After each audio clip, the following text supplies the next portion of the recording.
Hello, Koboko, West Nile. Um, this is Lighter TV. My name is Desire Apai, a presenter. Right now we are at Blue Dove and we're having a function.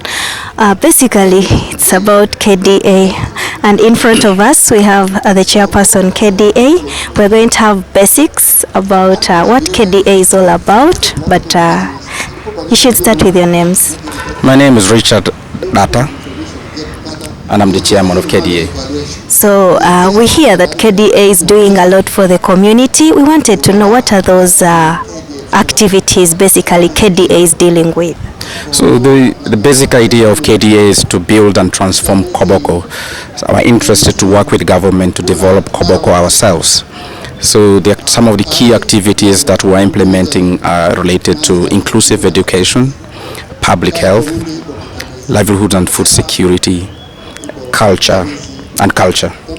Okay, so I guess this is a social week, and of course, coming to this function, there are some activities that you people have been doing. So what are some of those activities? We have been very busy. This year it is called a social week. In the previous year, we only had 1 day of these activities. This year we have 3 days of activities. We started with a run in Koboko municipality. We did a charity work. We went to 6 health facilities, including the main hospital. We donated some basic non-food items and food items like soap and sugar to inpatients. We also went to Antonenta Orphanage Home, and we donated some food and non-food items. Then in the second day, which was yesterday, we had blood donation and a health camp at the Koboko main hospital. And today, in the morning, we had a procession within town, and finally now, which was to basically mobilize people to be able to contribute towards the cause of KDA. And lastly, of course, we're having the dinner, which is to crown the week by people coming to network, socialize, and then fundraise for the activities of KDA. It seems that KDA is indeed doing a lot within Koboko district. What I wanted to find out, when did KDA start, and basically these activities within Koboko? So KDA was founded by some of our prominent people who lived in Kampala. You might be aware that in the late 70s, the people of Koboko went into exile into DRC, South Sudan, and they returned. So few of us were educated.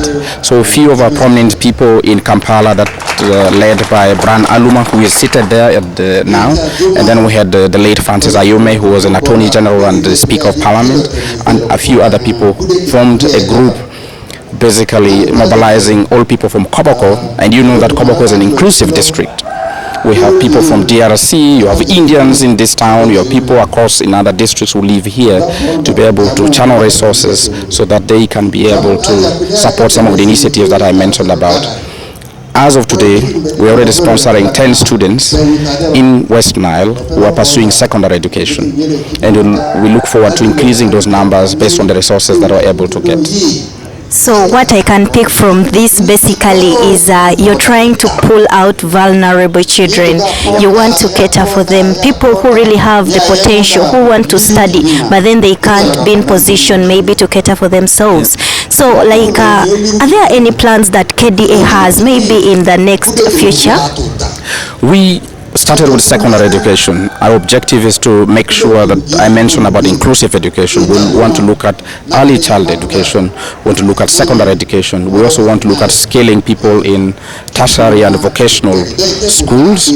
But most important, we want to partner with West Nile Education Trust Fund to be able to support children to get university education. Thank you so much, sir. This has been basically the chairperson of KDA, which is the Koboko Development Agency. Okay, thank you so much for whatever you've provided in hand for us.